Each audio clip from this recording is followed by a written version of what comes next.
प्यारे बच्चों, आज का ये सेशन आपके लिए बहुत प्रेरणादायक रहने वाला है क्योंकि आज हम आपको एक ऐसी प्रतिभा से मिलवा रहे हैं जिन्होंने यूं कहूं कि बहुत संघर्ष किया, लेकिन अपने लक्ष्य को नहीं छोड़ा।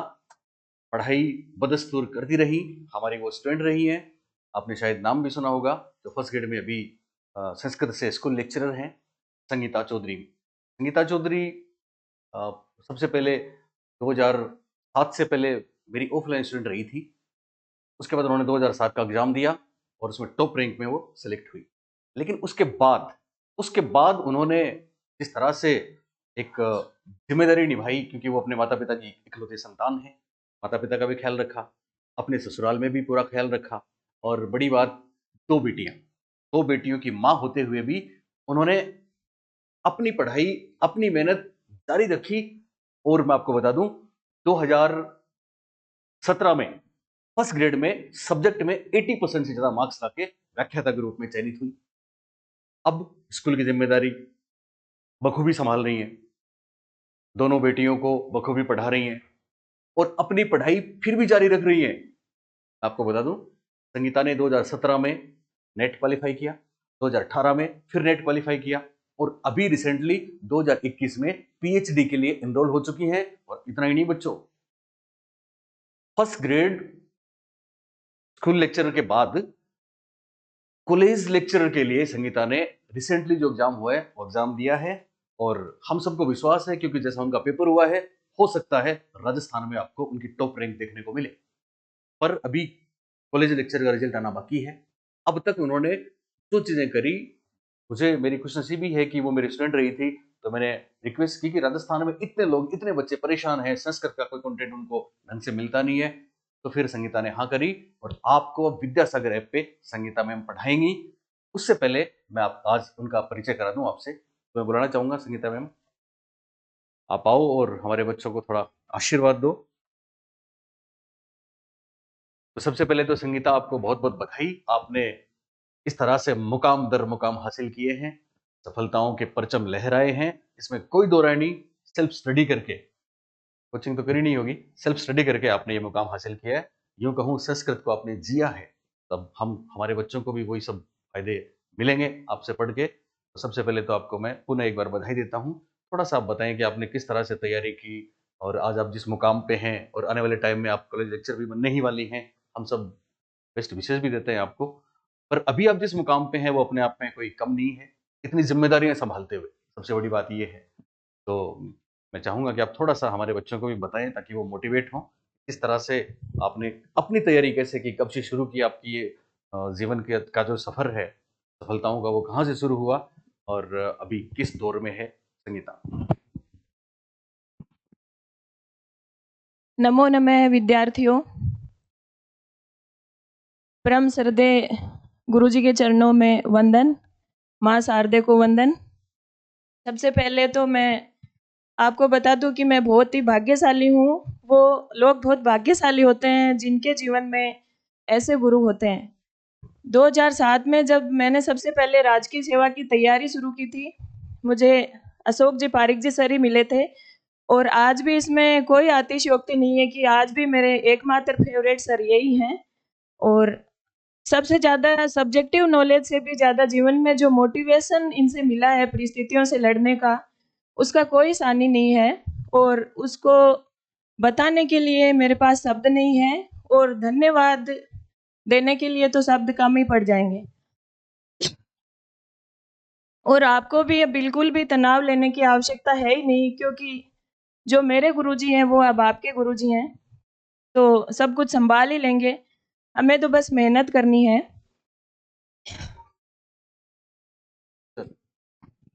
सबसे पहले 2007 की आपने तैयारी करी है ना, उस समय आप हमारी कोचिंग में थी ऑफलाइन।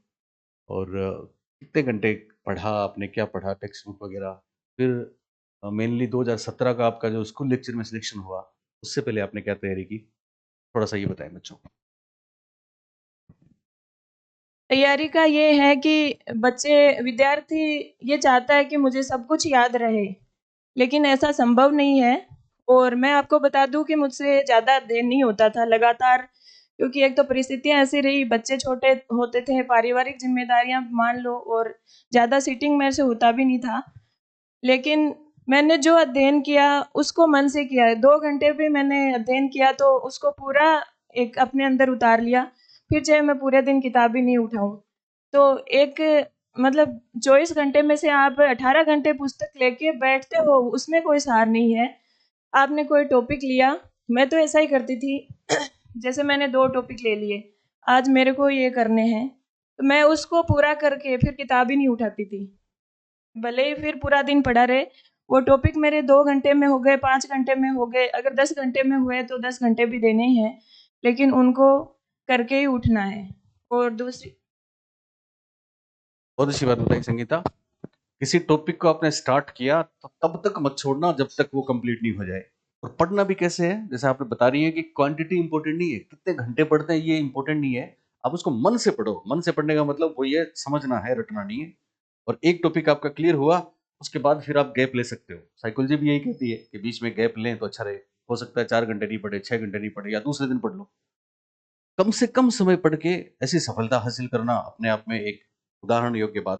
हाँ, तो अब बच्चों को थोड़ा-सा संगीता आप ये बताएँ कि अभी जैसे आपका तो अनुभव कोई कॉलेज लेक्चर तक का आपका अनुभव है, और मुझे पता है कि संस्कृत में पूरे राजस्थान में आपसे बेहतर कंटेंट कोई नहीं दे सकता। ये मैं दावा करता हूँ बच्चों, ये मेरा चैलेंज है। और अगर आप मुझ पे विश्वास करते हैं, तो संगीता से पढ़ के देखना आप खुद बोलेंगे कि सर मज़ा आ गया। जैसी अपने विद्यासागर पे आपको पता है साइकोलॉजी हिंदी घनश्याम जी सर की है, मेरी साइकोलॉजी आपको मिलेगी, घनश्याम जी सर की हिंदी मिलेगी। अब उसके साथ संस्कृत संगीता मैम की जुड़ेगी, तो आप सोचिए कमाल होगा। मैं अभी अब फर्स्ट ग्रेड, सेकंड ग्रेड सबके लिए बेहतर से बेहतर चीज़ें देने वाली हैं। अभी नेट के भी आपके कोर्सेज़ हम देने वाले हैं, लेकिन सबसे पहले बच्चों हमने फ़ोकस किया है रीट पे, क्योंकि रीट सामने है। आप चाहे रीट पात्रता दे रहे हैं, संस्कृत में संस्कृत विभाग की दे रहे हैं, कोई थर्ड ग्रेड की परीक्षा दे रहे हैं, तो जहाँ संस्कृत है, वहाँ आपको संगीता मैम से पढ़ना है। तो रीट के लिए बच्चों को कैसे पढ़ना चाहिए, क्या तैयारी करनी चाहिए? हालाँकि आपकी क्लासेस भी हम अभी स्टार्ट कर चुके हैं, और जो लोग ऐप डाउनलोड कर चुके हैं विद्यासागर, आपकी क्लासेस देख भी रहे हैं। तो थोड़ा-सा रीट के बारे में कैसे पढ़ें, ये थोड़ा-सा इनको बताओ संगीता। क्योंकि अभी हमारे सामने रीट की भर्ती है, रीट पात्रता परीक्षा है जैसे जनवरी में, तो रीट के विद्यार्थियों के स्तर के हिसाब से अगर देखा जाए, तो आपको बच्चों का क्या होता है, ये नई पुस्तक देखी, ये नई गाइड देखी, उसको उठा लिया, इसको उठा लिया, 10 किताबें इकट्ठी कर लेते हैं और फिर उनका नंबर ही नहीं आता पढ़ने में, और इतना कन्फ्यूज़ हो जाते हैं। तो इतना भी किसी चीज़ के अंदर तक मत घुसो कि वापस निकल ही नहीं पाओ। हमें ज़्यादा पुस्तकें इकट्ठी नहीं करनी है। आप 10 पुस्तकें पढ़ने की बजाय एक ही पुस्तक को 10 बार पढ़ो, तो ज़्यादा सही रहेगा। दूसरी बात है कि रीड के लिए जो स्तर है, जो टॉपिक्स आपके डाल रखे हैं, उसमें जो मैंने जो पीछे के पेपर का अध्ययन किया, उसके हिसाब से तो ये है कि कक्षा 6 से लेकर कक्षा 10 तक का स्तर आपने पढ़ लिया, उसी के सारे प्रकरण हैं, उसी के सारे उदाहरण हैं, और जितने उदाहरण उस बुक में दे रखे हैं, वो सारे सॉल्व कर लिए। और वो अगर आप नहीं ले पाते हैं, तो हम आपको यहाँ पर करवाएँगे वो सारे के परसेंट।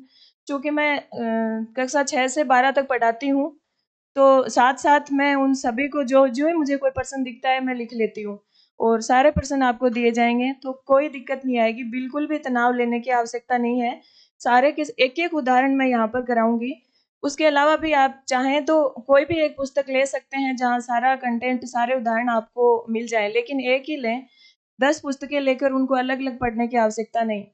दूसरी चीज़ ये है कि विद्यार्थी क्या करता है कि ठीक है, अभी 3 महीने हैं, मैंने 3 टॉपिक पढ़ लिए, उनको पढ़ के छोड़ दिया। तो हमारे दिमाग की भी एक लिमिट होती है बच्चों, क्योंकि फिर भूल जाते हैं अपन। तो डेली रिवाइज़ होना चाहिए, हर कंटेंट डेली रिवाइज़, मतलब आप अगर 10 घंटे पढ़ रहे हो, तो 2 घंटे रिवीजन को देवें। पीछे का जो पढ़ा हुआ है, उसका रिवाइज़ ज़रूर करें, क्योंकि फिर परीक्षा के सामने सब गोलमाल हो जाता है। और जो भी टॉपिक आप पढ़ रहे हैं, तो उसको अकेले को नहीं पढ़ें। जैसे उदाहरण के लिए, जैसे आपने संधि पढ़ लिया है, वर्ण विचार पढ़ लिया है, समास पढ़ लिया है, ये सब पढ़ के आप कारक के प्रकरण में आ गए। तो ऐसा थोड़ी है कि संधि, समास और वर्ण विचार सबको साइड में रख दो। आप कारक में सारे ही वापस आ जाते हैं, कोई शब्द आया, उसमें दिमाग लगाइए कि संधि में इसका क्या होगा, कौन-सी संधि आएगी। फिर आगे जो आया तो देखें कि व्यंजन स्वर है कि व्यंजन है, किस तरह का है, अयोगवा है, अनुस्वार का प्रयोग कहाँ है, और दूसरी चीज़ है कि उसका समास भी कर दीजिए सीधे-सीधे, तो आपका हर टॉपिक डेली रिवाइज हो जाएगा। तो संस्कृत में और इतना सरल और इतना अच्छा पेपर आता है कि मुझे नहीं लगता कि 30 में से 1 भी नंबर आपका कहीं जाएगा, कहीं भी नहीं जा सकता। और साइको के लिए तो आपको पता ही है, मैं आपको बता दूँ कि मैंने 3rd ग्रेड में तो सर की साइको पढ़ी थी। तो उस समय तो चलो 2007 में और 2024 आ गया तो समय का बहुत बड़ा अंतर आ गया। लेकिन 2017 में भी मैंने सर की साइको पढ़ी। हालाँकि मैं कोचिंग नहीं ले पाई, समय नहीं था, जॉब भी थी इसलिए। लेकिन सर से मैं पूछती थी, बुक भी ली थी और फ़ोन पे बात करती, कौन-सा पढ़ूँ, कहाँ से पढ़ूँ? अब यकीन नहीं करेंगे, परीक्षा से 3 दिन पहले सर मुझे मिले थे और जो मुझे 2-3 पेज दिए थे, उसमें मेरी सारी साइको सही हो गई और बहुत अच्छे नंबर आए मेरे। तो आपको इसमें तो बिल्कुल भी घबराने की आवश्यकता नहीं है, क्योंकि मैंने पहले ही कह दिया कि मेरे गुरुजी अब आपके गुरुजी हैं। बहुत धन्यवाद संगीता कि बच्चों को आपने जो बातें बताई, मेरे को 2 बात बहुत अच्छी लगी। बच्चों, पहली महत्वपूर्ण बात मेरे को ये लगी कि मेरे बहुत से स्टूडेंट हैं संगीता, जो बेचारे प्राइवेट स्कूलों में पढ़ा रहे हैं। वो पूछते हैं सर क्या करें, परीक्षा लंबी है। मैं उनको ये कहता हूँ कि आप बच्चों को पढ़ाओ। आप अगर बच्चों को प्राइवेट स्कूल में पढ़ा रहे हैं या फिर कोचिंग में पढ़ा रहे हैं, तो आपका सिलेक्शन कोई नहीं रोक पाएगा। और वही हुआ। आप खुद जब 10th क्लास को पढ़ा रही हैं, संस्कृत छठी से लेके 10वीं 12वीं तक जो आप व्याख्याता हैं, तो आप उन बच्चों को पढ़ा रही हैं और किस में से पढ़ा रही हैं? आप आरबीएससी की टेक्स्ट बुक में पढ़ा रही हैं, आप एनसीईआरटी की बुक्स में पढ़ा रही हैं। वो की वो चीजें आपको पता है 70 से 80% डिटो वो चीजें आती हैं। पर आती कैसे हैं? समझ के करोगे तो आती हैं। तो मैम आपको जो भी कराएंगे यहाँ, वो सारा वो टेक्स्ट बुक का सार होगा, एनसीईआरटी का सार होगा, बोर्ड की किताबों का सार होगा। उनसे बाहर तो कोई प्रश्न नहीं आएगा। फिर खुद इतनी परीक्षाएं आप सफलतापूर्वक पास कर चुकी हैं, अच्छी रैंक में पास कर चुकी हैं, तो आप तो बच्चों को इस तरह से चीजें बताओगे कि वो आपके लिए रामबाण होगा बच्चों। एक तो ये बात मेरे को बहुत अच्छी लगी। दूसरी चीज कि आपके बारे में तो आप कंटेंट देती हैं। मेरे बहुत से बच्चे मेरे को कमेंट करते हैं कि सर हम संस्कृत फला मैम से पढ़ रहे थे, फला सर से पढ़ रहे थे, क्योंकि आज तक संगीता मैम ने ऑनलाइन तो कभी पढ़ाया ही नहीं है। ऑफलाइन की इर्द गिर्द कोई 2-4 बच्चे बैठे थे, उनको इन्होंने कराया है और ये मार्क्स आए हैं। हाँ, स्कूल में बच्चों को पढ़ा रही हैं, तो वो 10th 12th के बच्चे हैं, तो उसमें पूरे में से पूरे नंबर लेके आ रहे हैं। लेकिन पता कैसे लगे दुनिया को? तो मैंने रिक्वेस्ट किया, मैंने कहा संगीता कैसे भी करके आप टाइम निकालो। आप राजसमंद पोस्टेड हैं अभी, तो राजसमंद से अभी दिवाली की छुट्टियों में आई हैं और अब इन्होंने कहा कि सर ओके, अब मैं पूरा कोर्स कंप्लीट करा के अगले 10 से 15 दिन में कंप्लीट करा दूंगी। ये रिक्वेस्ट किया मैंने, तो संगीता ने बात मानी। और कहीं न कहीं मन में एक ये भी तो रहता है कि मैं जैसे गाँव में रह के मैंने तो कर लिया, पर जाने कितनी ऐसी लड़कियाँ होंगी, जाने कितने ऐसे बच्चे होंगे जो परिस्थितियों में कोचिंग वोचिंग नहीं कर सकते। तो उनके लिए भी एक एक ये एक तरीके से भला है। ये ये पुण्य का काम है, जो संगीता ने करने की सोच ली। और साथ में हमारा प्लेटफ़ॉर्म भी है जिसमें हम सारे जो टॉपर्स हैं, जो बच्चों के लिए क्वालिटी एजुकेशन प्रोवाइड कराएँगे, ऐसे लोग पूरे राजस्थान से हम स्टार्स ढूँढ-ढूँढ के एक जगह लेके आ रहे हैं। तो अच्छी बात ये रही। तो संगीता के बारे में जो बच्चों ने कमेंट्स किए, वो मेरे को मैं थोड़ा-सा बता दूँ कि हमें संगीता मैम की सबसे अच्छी बात ये लगती है कि ये चीज़ों को कोरिलेट करके पढ़ाती हैं। जैसे अभी इन्होंने बोला, संधि पढ़ा रही हैं तो साथ में आपको कारक भी बताएँगी। ऐसी अप्रोच जिस भी टीचर की है, मैं पूरे राजस्थान में जो टॉप टीचर्स हैं उनके नाम बता सकता हूँ आपको। वो चाहे जीके में है, चाहे पॉलिटिकल में है, चाहे हिस्ट्री के हैं। जो अप्रोच ऐसी लेके चलते हैं, इसको बोलते हैं कोरिलेशन। जब कोरिलेशन के साथ चीज़ें पढ़ाई जाती हैं, इवन दूसरे सब्जेक्ट के साथ भी कोरिलेशन करना है, और आपको रीट में संस्कृत में दूसरे सब्जेक्ट के साथ कोरिलेशन करने की ज़रूरत नहीं है, वो जीके में ज़रूरत होती है। आपको तो संस्कृत के जितने प्रकरण हैं, उनको आपस में जोड़ के पढ़ने का अगर नायाब तरीका आ गया, तो फिर जैसा कि संगीता मैम कह रही हैं, 30 में से 30 को रोक नहीं सकता। और जोड़ के पढ़ने की पूरे राजस्थान में संगीता मैम से बेहतर टेक्निक किसी के पास नहीं है। आप इनकी क्लास लेके देखना, फिर मुझे कमेंट करना और बोलना सर आप सही कह रहे थे। अब फाइनली अंत में बच्चों को आखिरी आशीर्वाद आप दे दें मैम, क्योंकि अब ये बच्चे साइकोलॉजी में मेरे सहारे थे और अच्छा रहा कुल मिला के। अब संस्कृत की एक कमी थी जो आज आप हमारी पूरी हो गई। संस्कृत में इन बच्चों की पूरी ये मान लो कि लुटिया और वो पूरी की पूरी उम्मीदें आपसे ही वाबस्ता हैं, आपसे ही उम्मीदें जुड़ी हैं। आप इनको दिल से पढ़ाओगी तो ऐसी कोई वजह नहीं है कि इनको भी अगली दिवाली से पहले-पहले आपकी तरह सरकारी स्कूल में एक जॉब मिलेगी, और इनके घर वाले भी आपको बहुत दुआएँ देंगे और ये मासूम बच्चे भी बहुत दुआएँ देंगे। सर ने एक बात बोली रिक्वेस्ट वाली, लेकिन मैं आपको बता दूं कि मेरे को इतना विश्वास मेरे ऊपर करने के लिए और इतना बड़ा मौका देने के लिए आपने जो ये मंच मुझे दिया है, उसके लिए मैं किन शब्दों में धन्यवाद करूं, ये शब्द मेरे पास नहीं है। लेकिन मैं आपको विश्वास दिलाती हूं कि सर ने अगर आपसे वायदा किया है मुझे लेकर के, तो मेरे लिए भले जी जमीन आसमान एक हो जाए, लेकिन सर की बात नहीं जाएगी। जो कहा है वो होगा। और आपके अगर आप पूरी मेहनत करेंगे, और भले ही आप जो दूसरे सब्जेक्ट हैं उनको 3 महीने दिन में से कितने भी घंटे दें, लेकिन संस्कृत को सिर्फ दिन के 2 घंटे दे दें, इवन कि 1.5 घंटा भी देंगे, लेकिन रिवाइज करते रहें, हर टॉपिक को पढ़ते रहें, अगर बराबर में मेहनत करेंगे तब ये संभव हो सकेगा।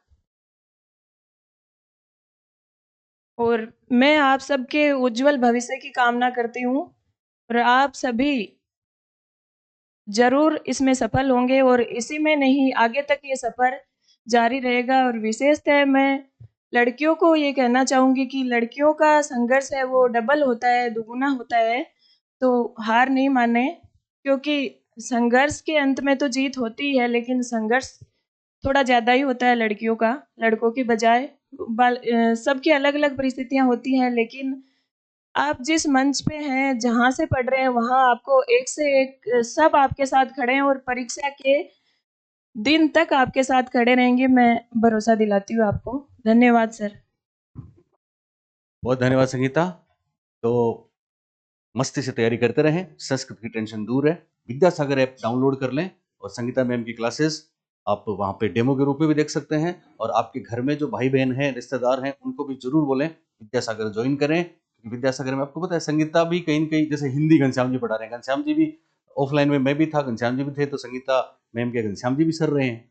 तो आज हम लोग सब लोग मतलब एक से एक जो बच्चों को क्वालिटी देने वाले हैं, यकीन मानिए ऐसे लोग तो हम अपने विद्यासागर मंच पे इकट्ठे हुए हैं। साथ में हम सबके दिल में एक ख्वाहिश रहती है कि हमारा स्टूडेंट जहां कहीं भी है वो हमें दुआएं दे, और इसी के लिए सारा प्रयास है।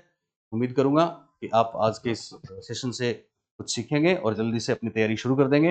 बहुत बहुत धन्यवाद बच्चों, थैंक यू।